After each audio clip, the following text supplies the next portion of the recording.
Hello, hello. Welcome back to Let's Play Final Fantasy XI. I know it's been a long time. I apologize for not recording regularly anymore. As I said in the last video that I half-heartedly uploaded, that was just CP grinding with my friend. Kind of lost motivation. It's not like, I expected to get famous or anything. I know I don't put enough work into YouTube to even really gather a dedicated audience. I thank all of you who pity me enough to subscribe and comment, or, the oddball that actually does enjoy my videos. Thank you very much. I do intend to keep on doing them. When I don't have a clear idea of what lies ahead of me, I have a very hard time thought processing out how to go about recording, how long something's going to take. And now that we're doing Voracious Resurgence, I don't actually know roughly, what the path is. I don't know anything about what's going on, and I'm just sort of floundering between that and my own mental state, so I apologize for that. So today, we're going to keep it simple. We're just going to do game content here. It's a full moon, and we've got Beastman seals to burn, so we might as well try doing Up in Arms a few times. I think with login points, including this orb that I've popped right now, I should have enough to do about 4 runs of Up in Arms. And of course, the drop we're after, it's Kraken Club. And it's a 1 in 3,000 drop, so it's like, if we get that, we win the lottery. Like, it's currently selling for somewhere between 500 and 800 million gil. If we were to get a Kraken Club and we're able to sell it for even the low ball end of that price, we would be able to build every mythic and Empyrean weapon that we wanted. We could probably pay RMT bots to grind Job Master for us if we wanted to. Although I wouldn't do that with my money currently. I mean, I might do it after I actually take a job up that way myself, but I'm not really comfortable with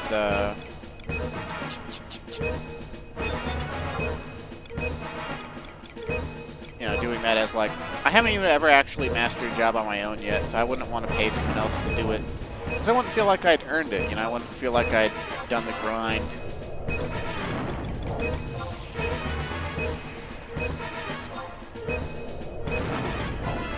Apparently, the numbers on people playing are way down these days.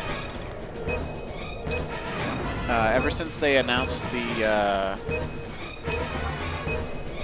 Prime Weapon Stage 4 upgrade or whatever, all the old salts are up in arms. The stage for the new ultimate weapon is very tedious, long, and it makes the bosses you have to fight to get the currency you need more difficult.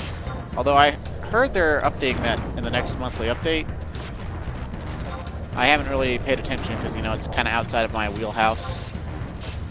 I have not yet approached the endgame section. There's a lot of endgame things we haven't even touched upon that are probably pretty basic by today's standards, like domain invasion. So, yeah. But, we're nowhere near, other than the fact that we've started Voracious Resurgence, we are nowhere near actually getting to, a Prime Weapon or an Aeonic Weapon or whatever. We're pretty good. We're not total schlubs. We have a fully upgraded I-119 Afterglow 3 Relic in our Ragnarok, but, we're not exactly... we're not exactly the Joneses, right? We're just some some dude who's halfway decent that refuses to use third-party tools in a game where cheaters openly profess that you're not playing the game correctly if you're not cheating. So, you know, same old, same old.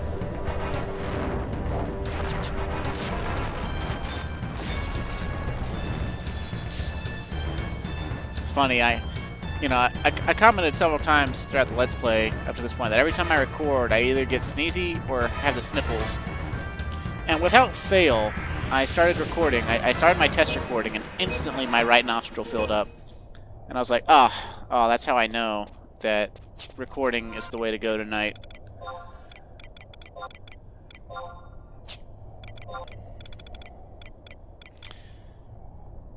And we're just going to try to burn these orbs back to back to back.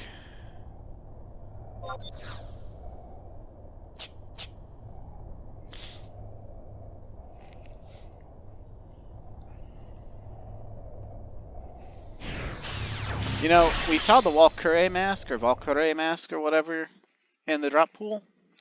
That's the second rarest drop from this BCNM. It's like a 4.6% drop, which makes it like a 1 in 500 or something. Something like that. Well, actually, I guess it's not a 1 in 500. It's a 4 in 100. 2 in 50. 1 in 25.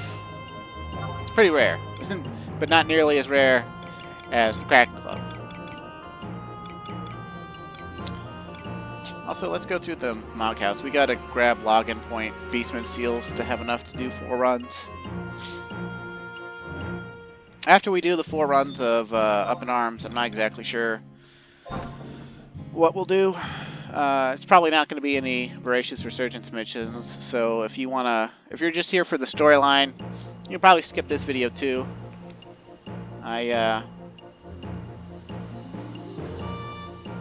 It was very impromptu. I don't have anything planned.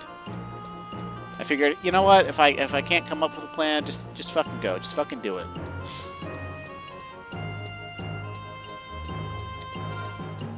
I haven't been completely idle though. If you notice here, I have every job to 99 except for Thief. And Thief is on its way.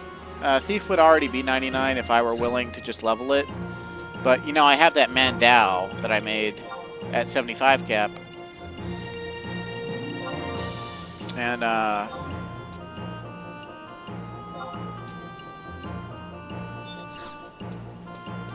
had to do kill shot trials on it.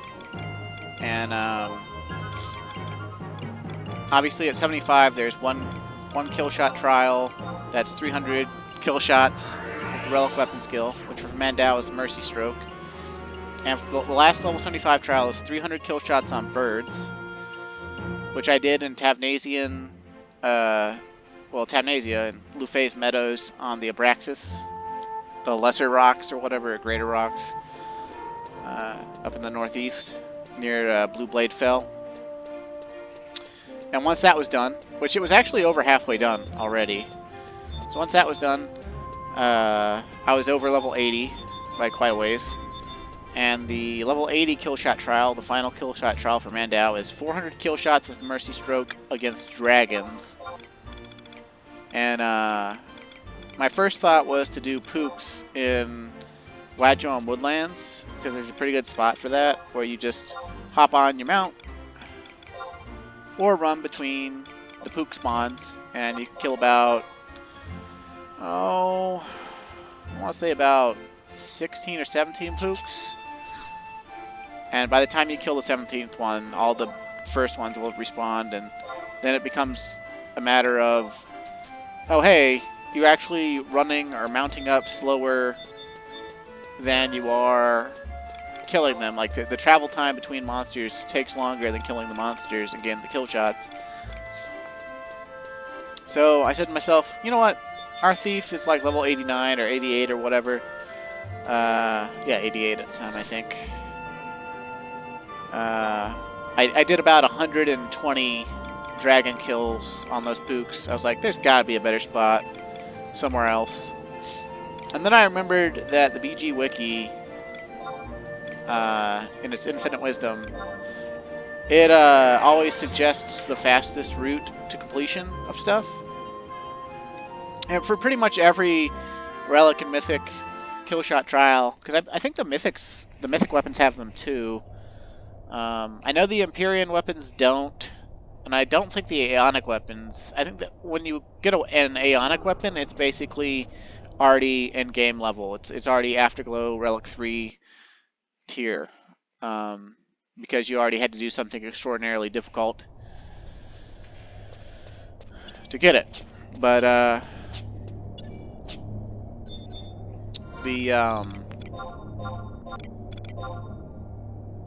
look, all these puppet masters are here doing the puppet master strat for this fight, which is more or less have a job point, like at least I think it's like job point 100 at least monk, or not monk, puppet master, and then you equip the puppet with the job point level layouts with its attachments, and that basically turns the puppet into god, and it can kill this thing in less than a minute.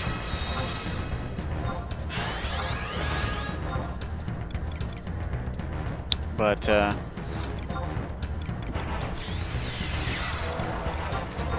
I don't have job points on Puppet Master, and I also don't really, I don't know.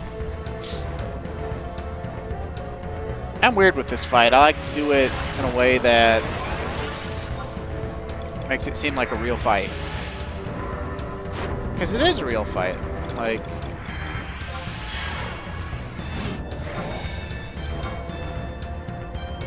you know, back in the day, like way back in the day, mages were able to solo this with the right gear sets, and red mages claimed the fame back in the day is that due to refresh and convert, they could actually solo this naked with capped skills and a little bit of luck and maybe a little bit of meds or something because of how powerful magic is.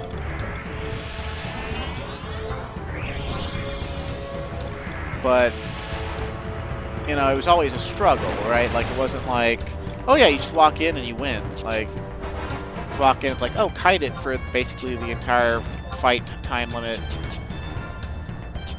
And then you can pull victory out of your ass.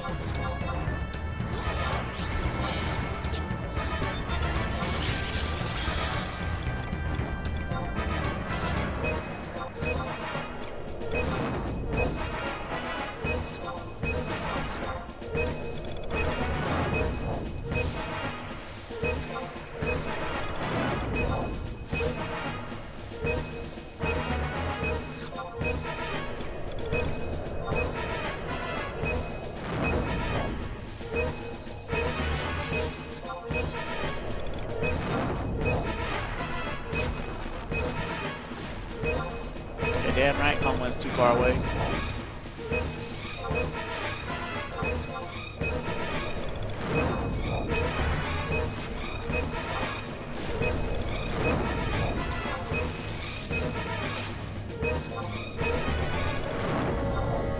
Yeah, before this, we always turned all of our login points in to savory shanks, so we could try to get the defending ring. But once Crucent helped us out with that, and you know, killed King Behemoth for us enough times, and we really lucked out and got our defending ring.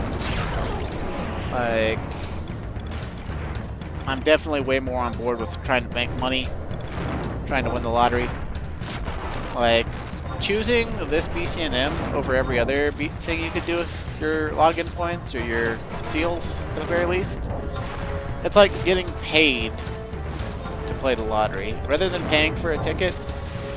Like, you know, you're still paying for a ticket, right? Like, you gotta trade in a resource or two to do it.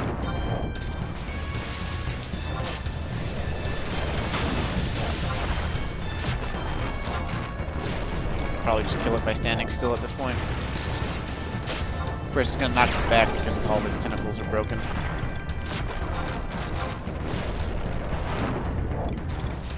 You gotta be kind of careful sometimes at the end of the fight if you stop kiting. Like, you have to either have some fast cast going or be able to time your cast between getting knocked back.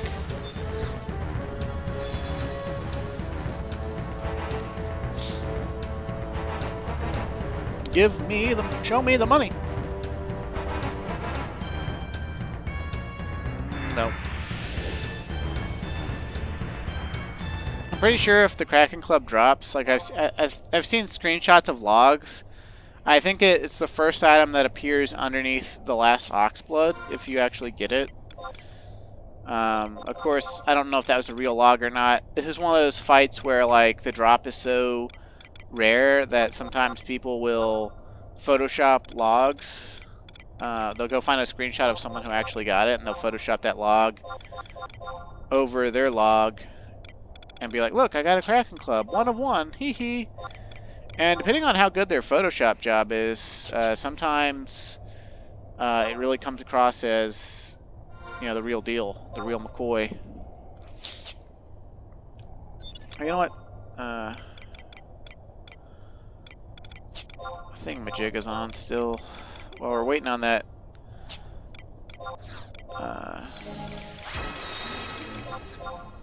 ring to pop up, we just give ourselves a 3-minute refresh 2 and regen 2, and then by the time we get our next orb and get back here, we'll probably be good to go.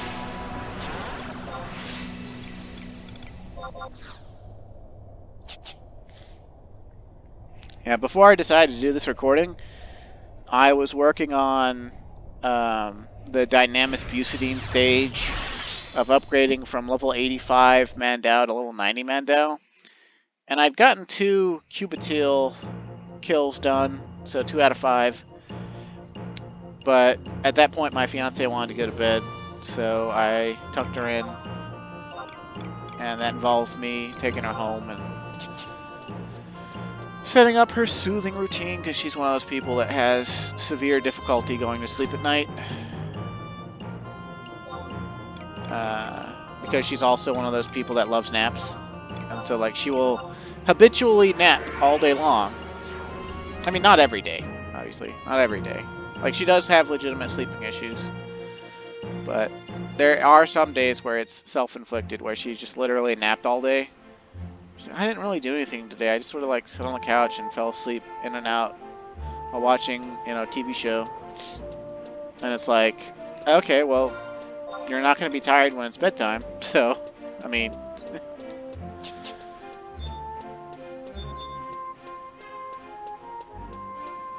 I love her very much.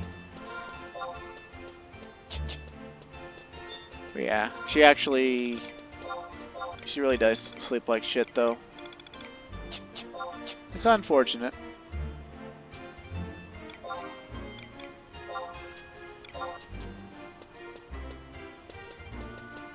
Right now, she's actually started a calorie counting regimen. She's trying to lose weight.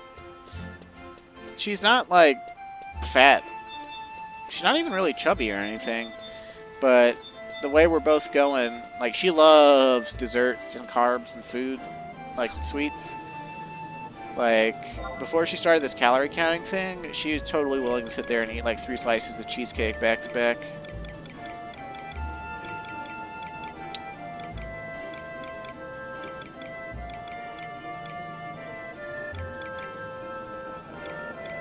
Right, Gustaberg. We're doing the fights back to back.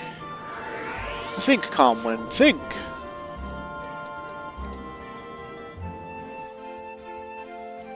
Yeah, with the way she eats carbs, though, it's like surprising that she doesn't weigh more than she does. Me, my great vices are soda and alcohol. I drink a lot of soda. I'm talking like a ridiculous amount of soda. Ever since when I was a kid, my parents limited how much soda I could have. They're like, no, you can't have soda. You can't have sweets. You can't have soda. Okay, you can have soda when we go out to restaurants. Okay, you can have soda as a treat, you know? And this kind of made me want soda, like, way more than I think I would have wanted it if they just, like, let it be a regular drink that I could have. I mean, I can't say that for sure, right? Like, I'm fairly certain I have an addictive personality, so I'm not 100% on that, but once I got free of the homestead and went off to college, at college, in the dining hall, they're like, oh yeah, okay, it's time to eat, get whatever you want, you know. There's pizza available every day. It's not very good pizza, but it's still pizza.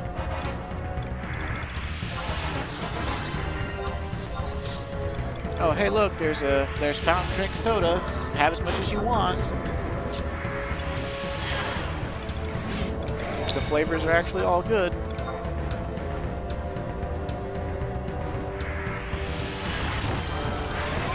And then, of course, there was also a Dollar General, like, half a mile from campus. And I could get Mountain Dew Voltage there at the time. And so I just fully indulged in soda every single day. Pretty much every meal.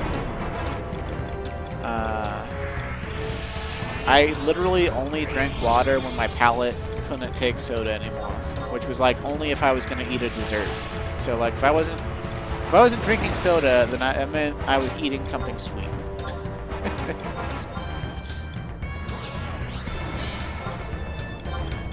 You'd think I would have gotten more cavities. But I've only actually ever had like 2 or 3 cavities in my whole life. And I'll be 34 next spring, so. Not exactly an old man, but I'm not exactly a spring chicken either. I've hit the point where my metabolism has just started to slow down. For a long time, I was one of those people, it's like, no matter what I eat, I don't gain any weight. Of course, part of that was actually eating a lot less than I thought I ate. It was like, I've never been much of a glutton. And, when I was like a teenager, and in my early 20s, like, I'd wake up on a day and I'd have like a bowl of cereal. Like a small bowl of cereal, actually, really. And then gravity wore off. I think gravity wore off, possibly. Let's see. Helix wore off. Okay, it doesn't look like gravity actually wore off.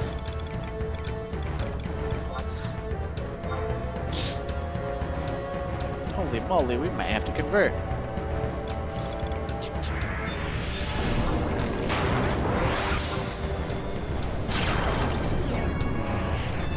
He gets like this sometimes on dark days. He's like a water dark element. And I think technically wind as well.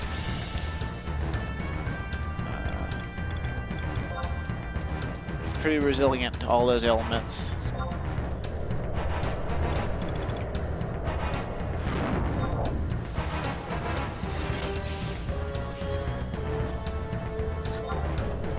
He's moving pretty fast. I think he's partially resisting my gravities.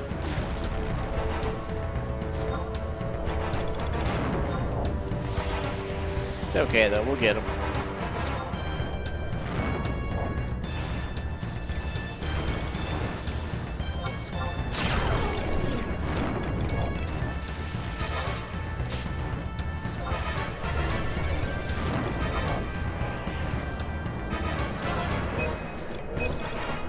You dare to try to regenerate through my dots? Slut.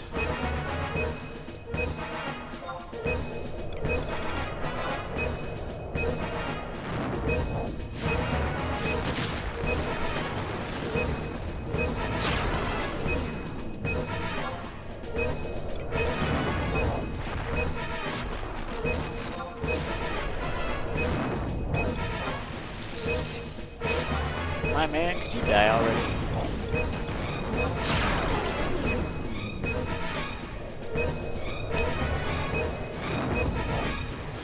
Nom nom nom nom.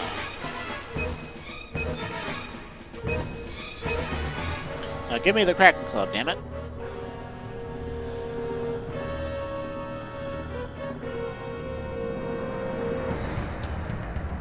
Nope.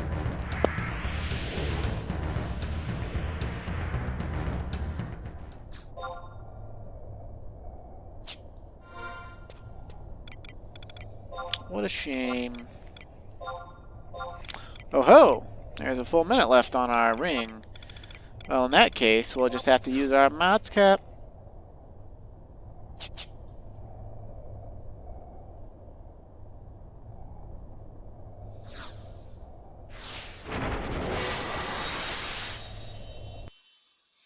See, this is another reason I wouldn't want to do the Puppet Master version of the fight, right? Like, if the Puppet Master can kill it in less than a minute, without, like, any superpower abilities or anything, then, like, why would you do that to yourself, right? Like, you're basically asking to not play the game for, like, however many minutes your warp is going to take, because, like, obviously you could just run back faster by, like, running out into the mine and taking the ship back to Zerman Mines, or running back out to the mines and looping back around to the home point.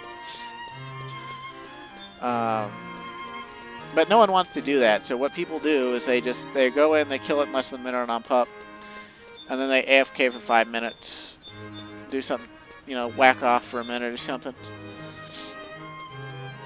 Which, I mean, I guess that's valid or whatever, but, like, if I'm going to sit down and play a game, you know me, I want to sit down and play the game. And that means I'm totally willing to do less than optimal strategies. Not because I enjoy being non-optimal, which, I mean, I guess I partially do, but because the non-optimal ones still win, and they actually make me engage with the game more. Right? I'm very pro engaging with the game. The more I have to engage with the game, the better. Right? One of my biggest complaints about the third-party tools is they actually reduce your engagement with the game. You would think, like, obviously they're super convenient and super nice, and they're definitely something that helps players out, especially if the player is just not, you know, not of the mindset that they want to be fully engaged 100% of the time, or the level of engagement that they want to be at. You know, it's a little too much for them to handle, right? Like, for instance, playing, you know, Red Mage without, like, window or add-ons or whatever, you can't see your debuff timers, you can't see your buff timers on other people, windower and stuff like that. It lets you see that, so it enhances your performance drastically, because instead of mentally keeping track of it, like, oh, I just cast haste on that person, they'll need haste again in, you know, 3 or 4 minutes. Oh, I just, you know, I have to haste the whole, I'm responsible for hasting the whole party, so I have to remember the haste rotation or whatever. You know, you just have a timer pop up on the screen for you that tells you, oh yeah, his haste is going to wear off first. And so you never have to mentally track that, right? Like, it helps you out, but you're actually less engaged because you're not thinking about what's going on. You're being told what's going on. I know it's a minor distinction, and I probably sound crazy, but, like, that's like the level of thought I've put into this. It's just like, in my mind, third-party tools are bad. Like, and not even just because they're cheating. They're just bad because they rob you of having a fully engaged experience.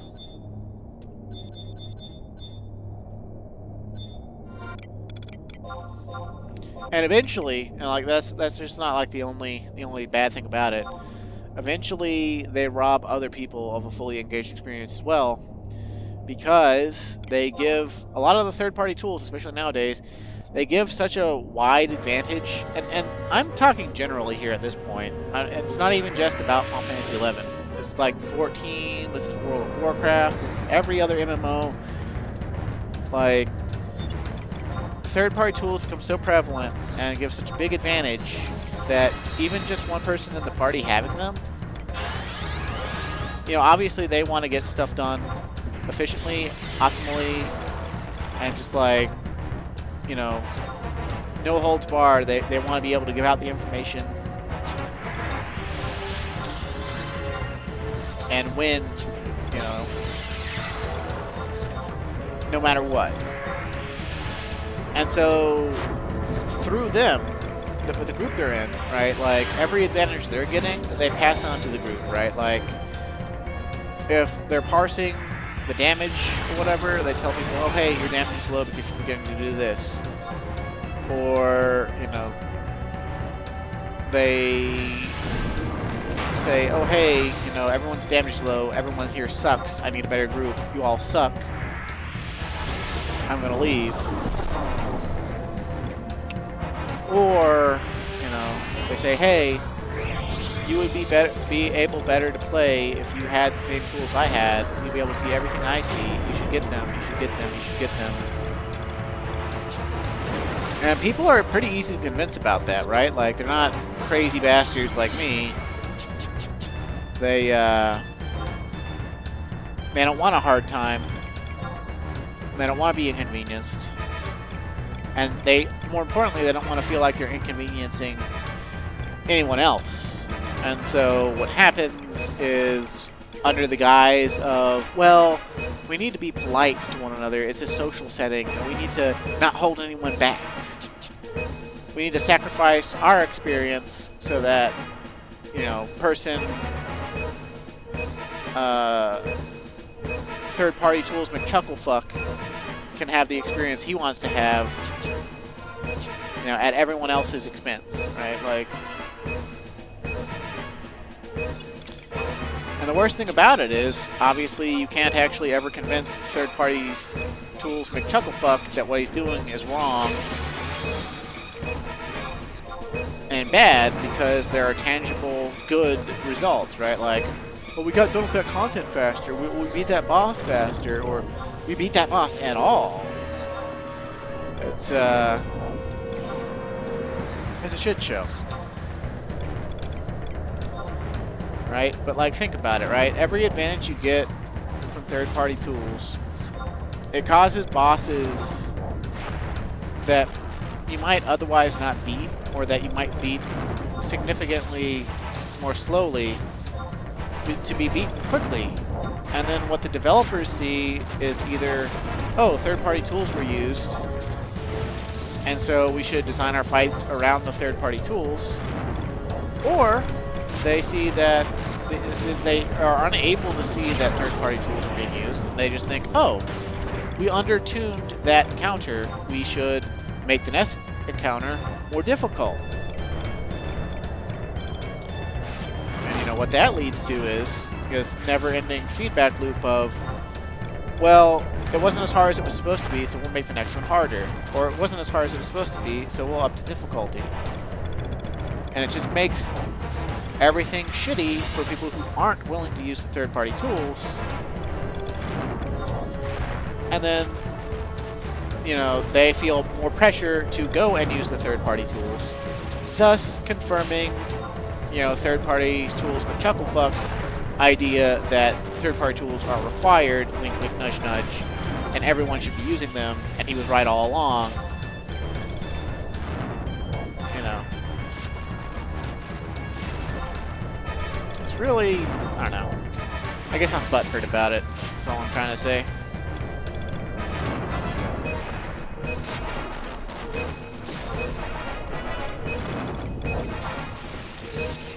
Not as butthurt as I am about the fact I'm probably not going to get a Kraken Club. I'd like to think that, you know, the sad thing about this BCNM is I'd like to think that I would stop doing it if I got the Kraken Club, because then I could say, hey, I got the Kraken Club. The thing is I want to sell the Kraken Club. And so, if I beat this fight and actually get the Kraken Club, I'm going to sell the Kraken Club. And then I will no longer have a Kraken Club, and therefore, I could get another Kraken Club.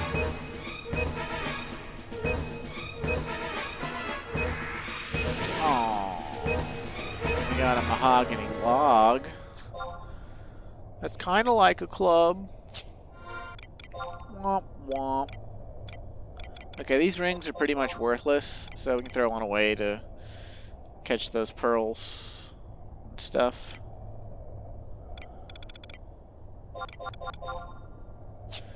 And I don't think we have enough Because we already turned in our logged in points, right? That was the 4th run, I think. Let's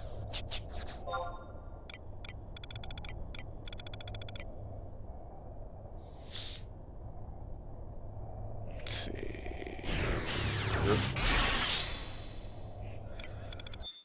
Model antacid. We can actually go back up and count. Well, actually, we can just count by how many pieces of ox blood we got, right? We got 3 pieces of ox blood guaranteed per run. We didn't NPC anything yet. Yep, we've done 4 runs. So I don't think we have enough other seals to trade in. Like, we have 10 Beastman seals left in Shami. I think there's a campaign going on right now where we can trade the other seals in at an exchange rate of 2 seals for the type of seal that we want, but I don't think we have enough of the other seals types to get another 60, but we can check. I could also log over to my other characters and see if we could do this on them.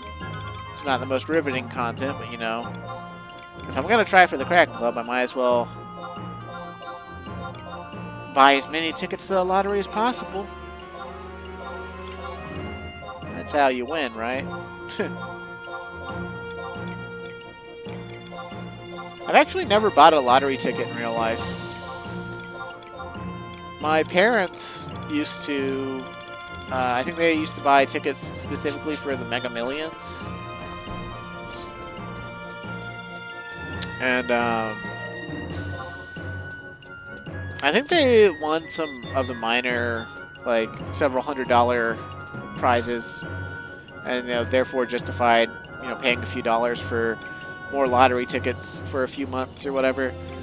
But it's like they weren't ever banking on the lottery. That was just like one of those things they put up there that like kind of like what I'm doing right now. It's just like, oh, you know, it would be nice if we won. You know, it would be nice if we got that.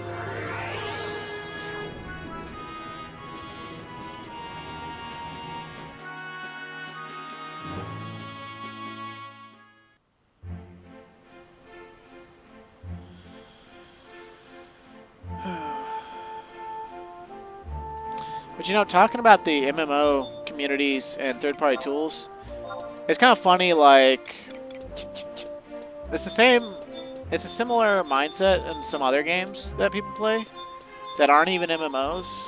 I'm a Fire Emblem fan, and in the Fire Emblem fandom, they argue about optimization versus, you know, all sorts of factors and variables, because it's an old series where, you know, it's a niche series that never got enough love.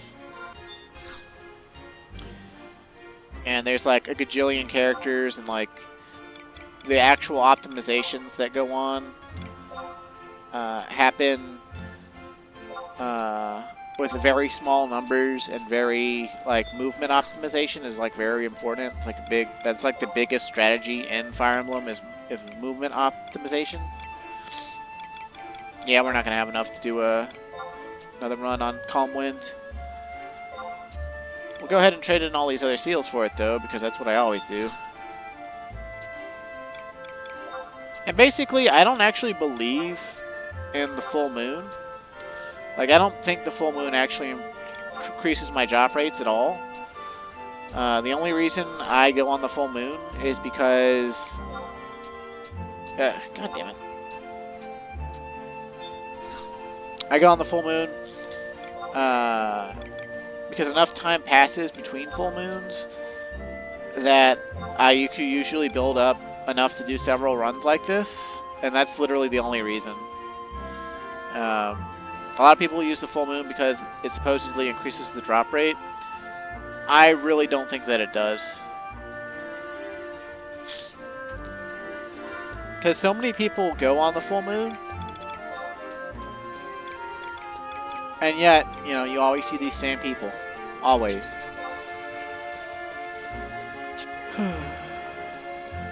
Okay, so...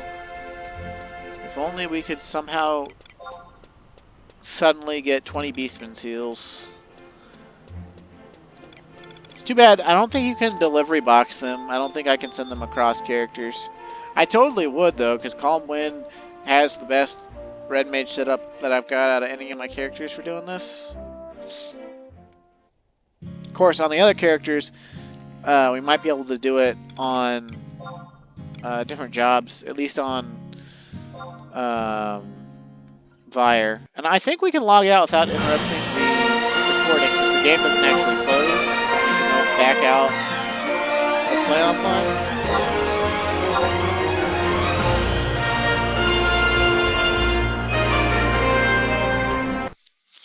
This character might not actually have enough seals to even do one run, but we'll see.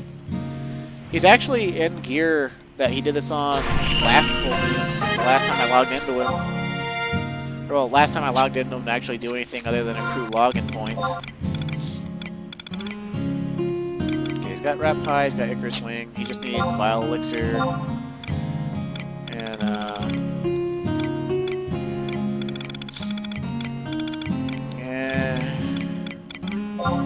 doesn't really matter what we equip. Okay, well, we've got Paladin Subjob on too, right? Yeah, okay. Oh, he's medicated right now still, because we might not even be able to use the Icarus Wing. Ooh, that would make this risky if he's got enough seals.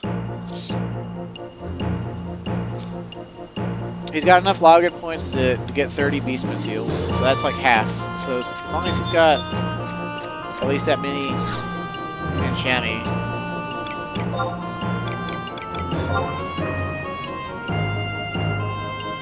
Yeah, this is actually my original character, by the way. I'm sure some of you might have known that. Yeah, Vire. I started this character back in 2005. He was my third character named Vire. The first Vire I ever made was Tarataru, but I gave up on it in a party in 2004.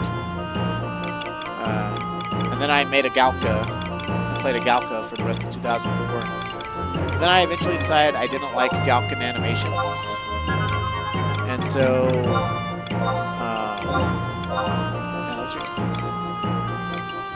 I opted to not,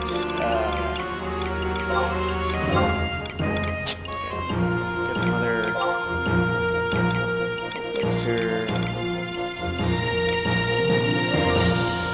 We can't use max potions while we're medicated, and I don't think we can use X potions while we're medicated either. Okay. We want... No, not yet.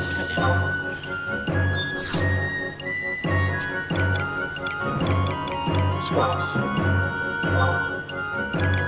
Instant Protect, Instant Shell, and Instant Stone Skin. I guess the Scroll of Instant Warp couldn't hurt. What's our inventory looking like?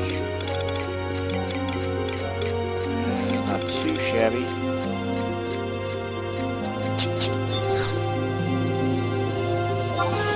Watch us not even have enough seals though.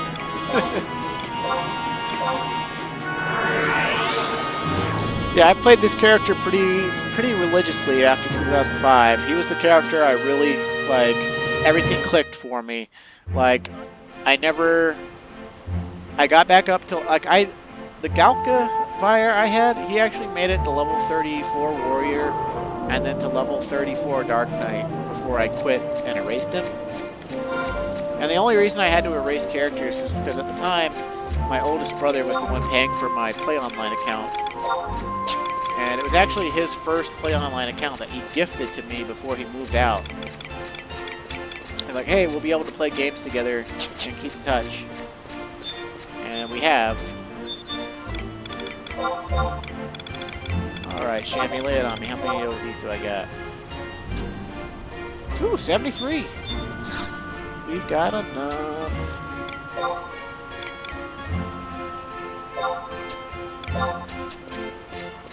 I wish there was an item we could use to remove medicated status.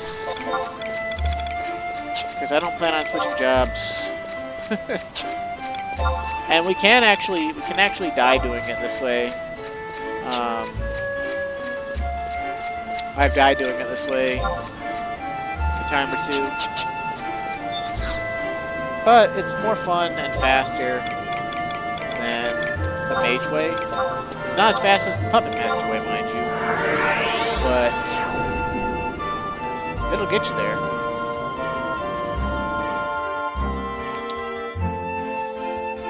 Yeah, I played this character from 2005 basically until 2013 when I quit.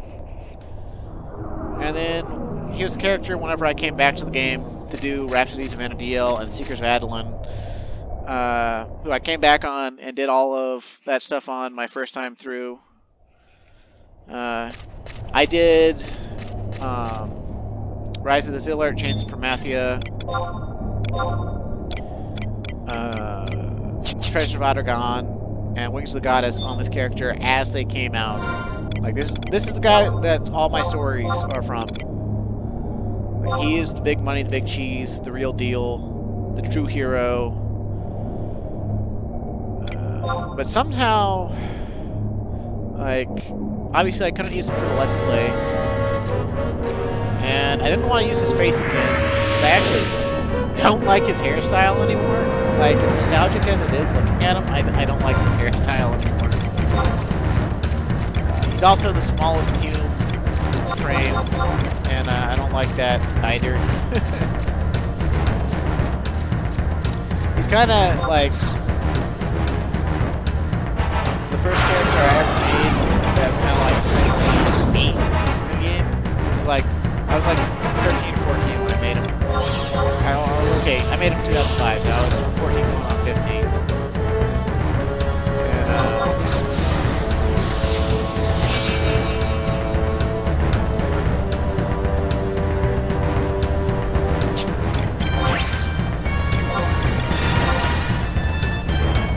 gotta get more dexterity that way. It's probably the case for most anyways.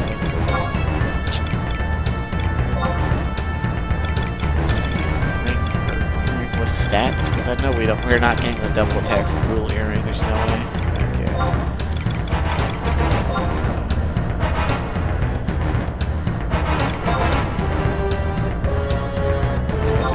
Did we lose attack for that? No, we didn't. Okay, unless we're. Yeah. Gear doesn't always scale down very well. So. Anyway.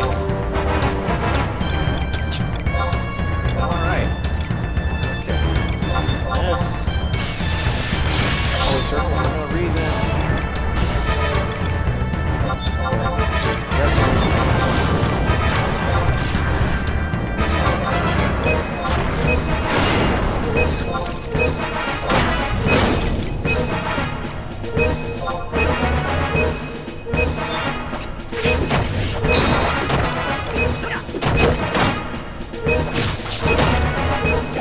We're going to build up to about, I don't know.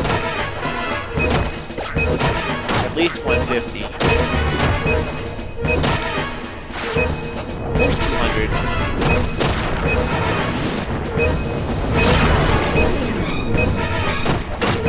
Before we unleash the pain.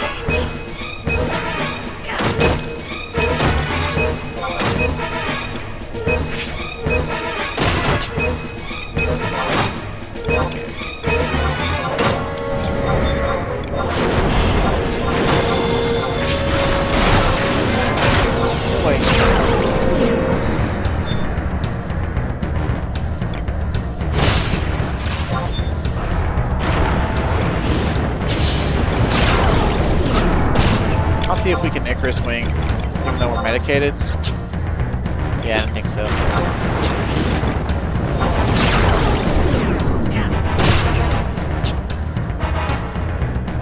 It's really bad how much damage we're taking. But, like I said, it's risky doing it this way.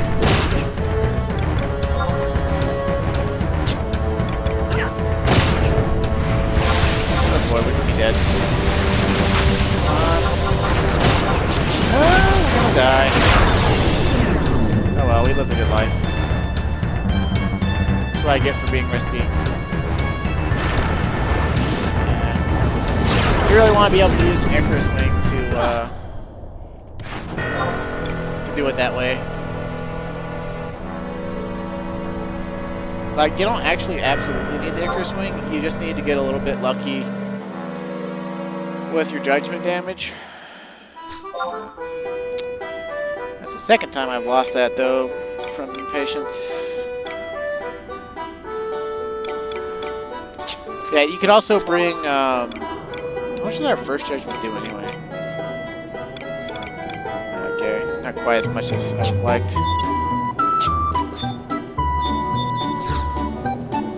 You could bring a bunch of high potions. I probably should have tried to cast Cure 3 on myself. Probably could have gotten that off.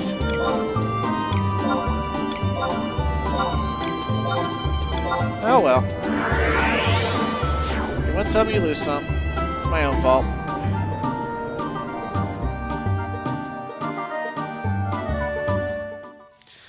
I like to think that when I lose, though, on the rare occasion that I do like that, even though it's clearly my own fault and I did it because I'm stupid, I like to think that the sacrifice improves my drop rate chance. Instead of a 1 in 3,000 drop next time, it'll be 1 in 2,999.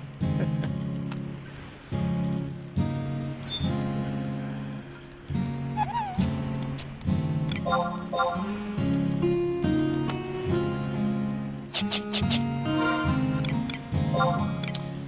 we'll go check my other character.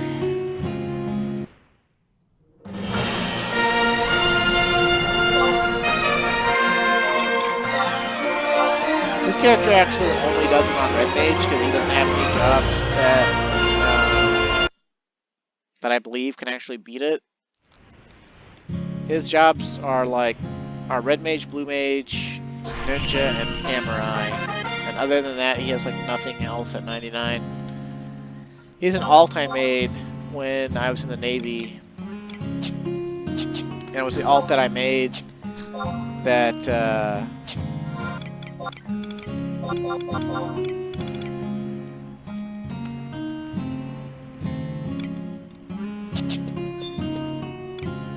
I made to befriend and play with my ex.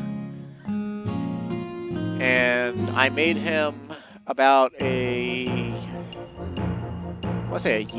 full year,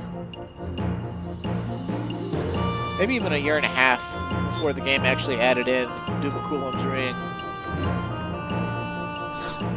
Because he was already 99 with 99 Ninja, 99 Red Mage, 99 Blue Mage when they added in Dumakulam's ring. Well, I guess maybe he wasn't 99. Either way, it was when Meeble Burrows was brand new. And people at the time, my friends group were like, dude, they named the ring after you, And I looked at the stats of the ring and I'm like, if that's true, man, they must not think very highly of me because that ring kind of sucks. But,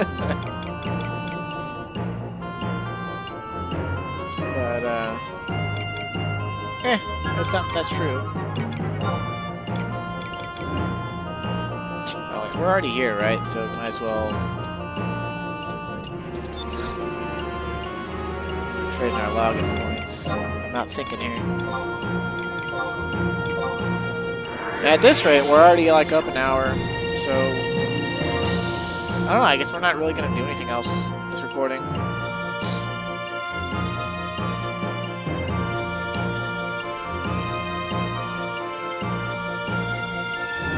That's kind of where, you know, turning towards what this game becomes once you're done with all the storylines. Like, we're not done with all the storylines, right? We still got to do the Voracious Resurgence. But we're, like, close enough, basically. Like, it's just the last storyline. It wasn't even actually supposed to exist. It only exists because Matsui P, before he retired, for the 20th anniversary, they gave him enough funding that he was like, hey, can we possibly make another add-on scenario for another storyline for 11? And the people were passionate, that were on it were passionate, and they did. And that's why the Voracious Resurgence exists.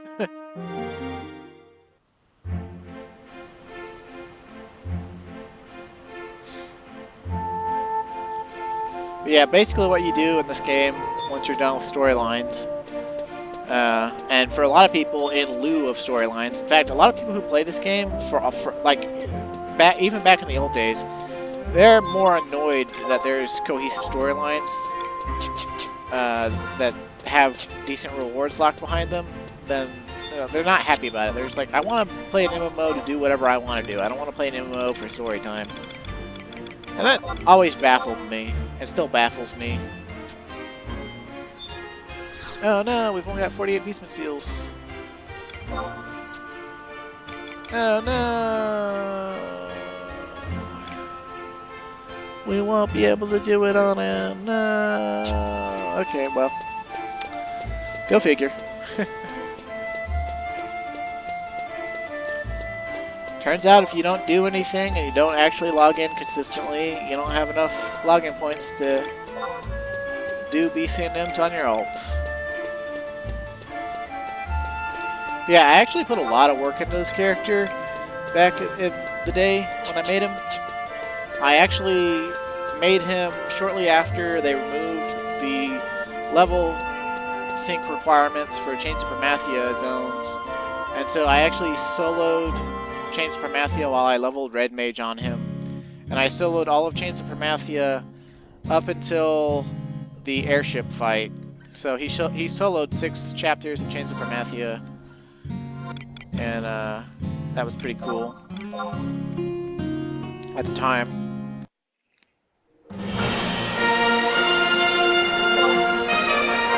But yeah. So what we've got on the docket for the future of Let's Play is basically Voracious Resurgence, figuring out the other intro steps in the endgame like Domain Invasion. I've got to go back and do assaults. I want to show you the Odin quest line and some other stuff too. So there's still more to do. I just got to have the gumption to do it. Thanks for watching. Stay safe and have a great day.